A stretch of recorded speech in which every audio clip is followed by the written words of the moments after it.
Tapi kalau misalkan untuk kita yang saat ini sedang bekerja, sedang membangun karir, jadi sebenarnya trading itu nggak disarankan banget ya Mas ya?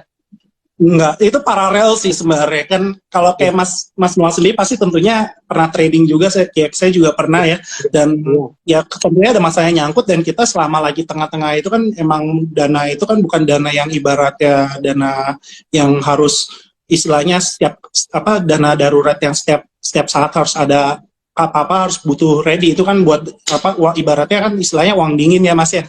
Jadi ya syukur itu kalau emang udah kita ada rezeki itu buat di average down, atau buat di ya udah ya kita lihat dulu sih ya, untuk moga-moga jangan nyangkutnya di saham yang aneh-aneh juga ya.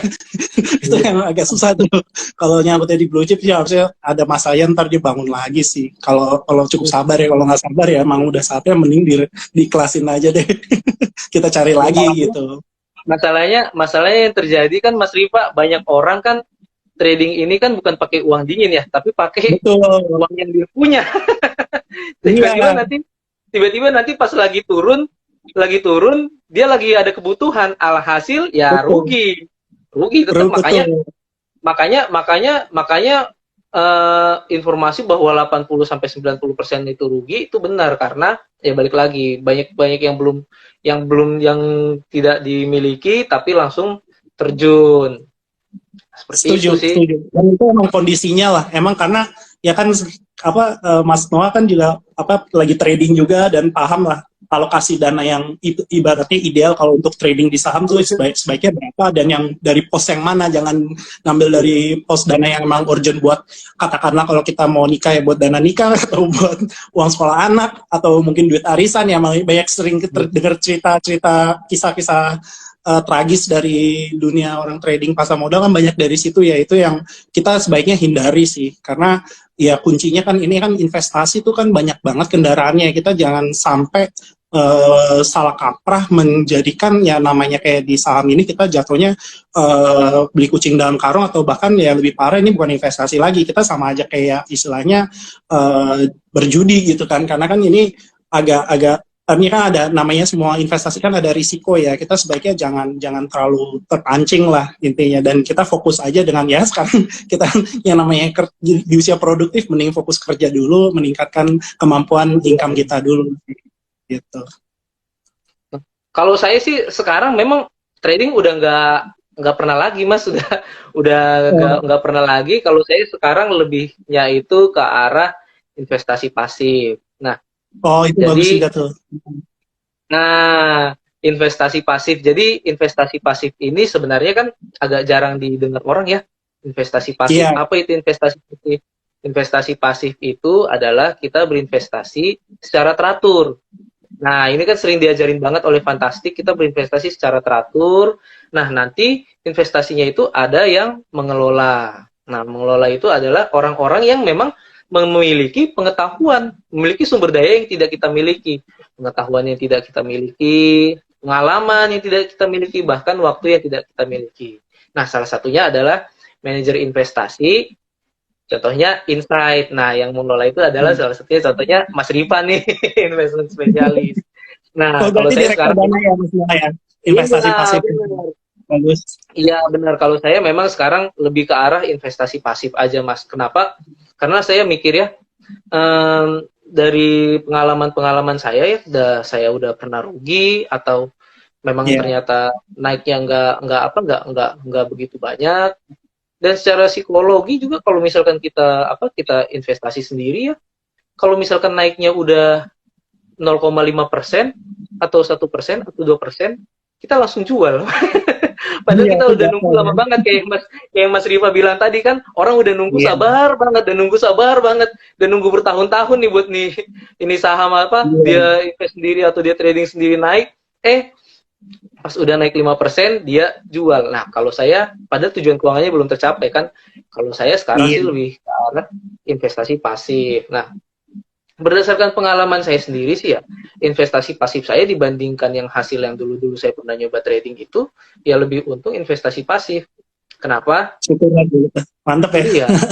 Iya, kenapa? Karena pas lagi sahamnya turun kan kita averaging terus tuh, kayak yang tadi Mas Rifa bilang kan, averaging. Nah, Kalau Mas Rifa sendiri udah pernah dengar gak tuh investasi pasif tuh sebelumnya tuh ya? Iya, kita ya karena kebetulan saya juga kerja di sini dan di bidang ini dan juga paham lah ada dua macam investasi, kita secara aktif atau memang secara pasif ya. Mungkin kalau kita tadi dan kalau topik yang di awal kan kita bicara ya kita trading saham itu termasuk dari investasi aktif ya. Kita harus aktif terus memonitor, kita harus aktif terus punya strategi gimana rencana ke depannya. Tentunya yang di pasif juga ada harus punya rencana ya. Di semua kegiatan berinvestasi kalau nggak ada rencana ya itu agak lucu sih. Kalau berinvestasi nggak punya rencana dan punya tujuan ya. Karena ya di investasi yang pasif ini tetap ini lebih sederhana lagi dan banyak ini direkomendasikan buat investor-investor yang masih baru banget pengen namanya berkenalan lah dengan apa itu namanya berinvestasi di pasar modal, karena di investasi di secara pasif ini ya sederhananya itu kayak nabung juga. Kita sebenarnya kayak udah punya menyisihkan dana setelah kita gajian, kita sisihkan buat nabung, buat investasi. Nah, yang dana ini secara berkala kita langsung belikan tuh produk investasinya. Nah, strategi ini biasa umum disebut namanya dollar cost averaging. Ya, istilah dollar cost averaging jangan disalah kaprahin, kita beli dolar uang dolar ya. Ini istilah yang unik lah yang disebutin kalau sama penulis dan investor dan profesor namanya Benjamin Graham di bukunya The Intelligent Investor. Jadi kalau teman-teman belum familiar dengan Ben Graham siapa, kalau teman-teman mungkin pernah dengar ada investor yang salah satu orang terkaya di dunia namanya Warren Buffett. Nah, Warren Buffett itu gurunya tuh namanya Benjamin Graham, dan buku yang selalu direkomendasikan oleh Warren Buffett sendiri pun itu ada namanya tuh The Intelligent Investor. Di situ banyak dia sharing, banyak cerita tentang strategi berinvestasi. Salah satunya adalah dollar cost averaging. Dan kalau dari Warren Buffett selalu dari dulu bilang, kita orang-orang yang masih kita yang awam pun ya berinvestasi secara pasif di index fund sendiri pun kita tentu akan bakal dan secara jangka panjang ya, karena ini kan reksadana saham kita udah harus punya perencanaan yang istilahnya time horizonnya sangat panjang. Itu udah tentu returnnya pasti akan jauh ngalahin dari fund manager yang mengelola dana secara aktif. Buktinya apa? Ya mungkin ini ngomongnya di Amerika mungkin bisa, tapi kan kita udah mention di awal, IISG sendiri 20 tahun terakhir itu udah naiknya 20 kali lipat gitu. Itu kan lumayan selama 20 tahun naik selipat gitu sebenarnya pada logikanya. Jadi kalau ya kita bisa kenal dari lebih awal, kita syukuri kasih umur panjang, ya kita secara bertahap tiap bulan atau setiap berkala kita sistematis naruh dana kita yang sudah kita alokasikan ya, tentunya ya bisa buat untuk di hari tua kita atau buat tujuan keuangan kita, ya itu dollar cost averaging sangat cocok sih. Dan saya rasa itu sangat membantu. Dan balik lagi, apa sih yang mau dibelikan? Biasanya kan kalau yang pasif dan di reksadana, ya kita tadi bahas soal saham, berarti ini yang cocok berarti reksadana indeks ya Mas ya. Dan di reksadana indeks itu kan ya teman-teman bisa pelajari indeks apa aja sih yang memang secara historis juga mempunyai track record pertumbuhan performa yang bagus, karena kan di dalam indeks itu ada kumpulan saham-saham tersebut, dan MI manajer investasi berusaha mengelola dana ya sesederhana mungkin supaya produk kita akan mempunyai kinerja performa yang sama atau mirip, deviasi errornya sangat tipis dibandingkan dengan indeks acuan dari produk tersebut. Kurang lebih seperti itu sih gitu. Nah, tadi kan Mas Rifa udah mention ya buku The Intelligent Investor. Terus saya ingat ada satu buku lagi tuh Security Analysis. Itu bukunya dua-duanya tebel banget. Ini kalau digabungin ada kali segini. Nah, saya juga itu kan baca buku itu, Bro. itu kan sebenarnya buku wajib ya buat investor ya.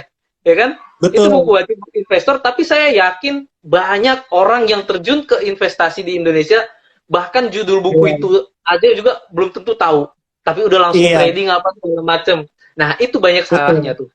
Jadi kalau misalkan teman-teman ada yang memang pengen investasi sendiri atau pengen trading, saya saranin nggak apa-apa, tapi baca dulu buku yang setebal gini nih.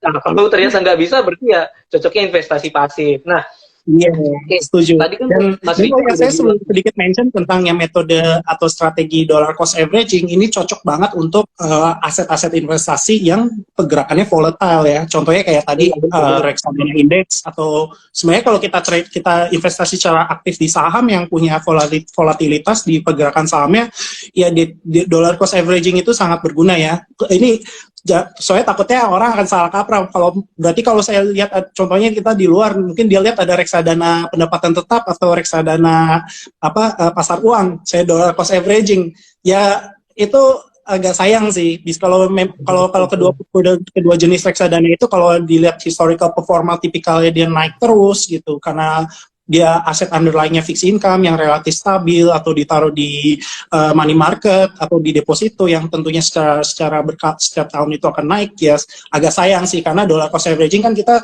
naruh duitnya ke cicil-cicil, jadinya potensi return kita semakin berkurang justru. Mendingan kalau emang ada dananya, itu dibuat secara sekali masuk, atau istilahnya itu namanya lump sum ya, langsung di sekali kita beli single sum aja di awal gitu, dan kita diemin aja ya udah.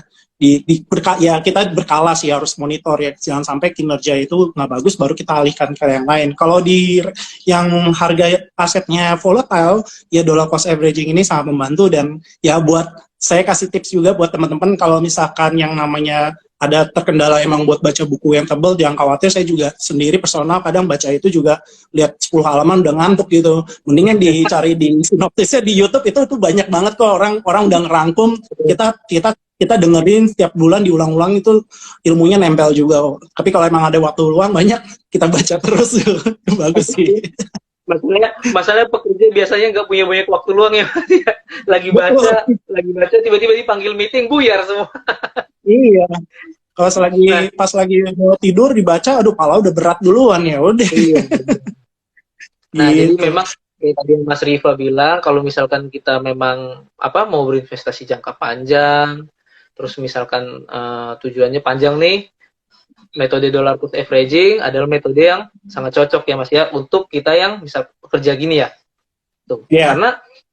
Karena apa? Berdasarkan penelitian kami, kita lihat sendiri juga Mas Riva, misalkan kita cicil pembelian aset setiap minggu di masa pandemi kemarin, dengan orang yang masuk saham di saat pandemi, ya kan? Sebenarnya kan pas di tahun 2019 itu, kalau kita lihat lagi IHSG performanya lumayan bagus, ya kan? Betul. Ya kan? Nah, siapa yang tahu pas di 2020-nya ada pandemi, ya kan? Begitulah yang bikin langsung turun. Nah, kalau kita lihat pas di pandemi itu kita dollar cost averaging, terus dollar cost averaging, sekarang kita udah lumayan naik aset kita. Minimal 10% udah naik. Minimal 10% udah naik. Benar. Iya, kita udah pernah juga tadi. Emang kalau diambil dari di periode waktu sebelum pandemi, bahkan setelah mulai dari pandemi baru rebounding, dengan dollar cost averaging itu lebih enak buat kita. Dan ini itu juga ngebantu. Saya tekanin juga metode strategi ini di produk aset yang volatile. Itu kan yang kayak tadi Mas Noah, dan ya saya pengalaman dulu juga suka ada was-was juga ya, baru naik 1% pengen jualan, padahal ya masih bisa naik 10% lagi, atau turunnya 10%, waduh kita tahan gitu, nggak kita apa-apain gitu.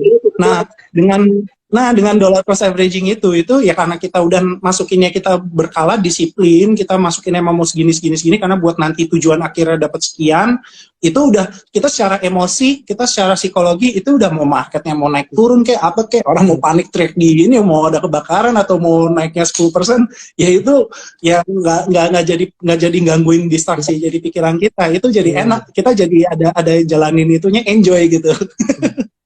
Benar banget Pak. Kita investasi ini buat bikin hidup kita makin baik ya. Kalau misalkan kita investasi jadinya marah-marah, emosian, ngeliat aset turun, mending nggak usah.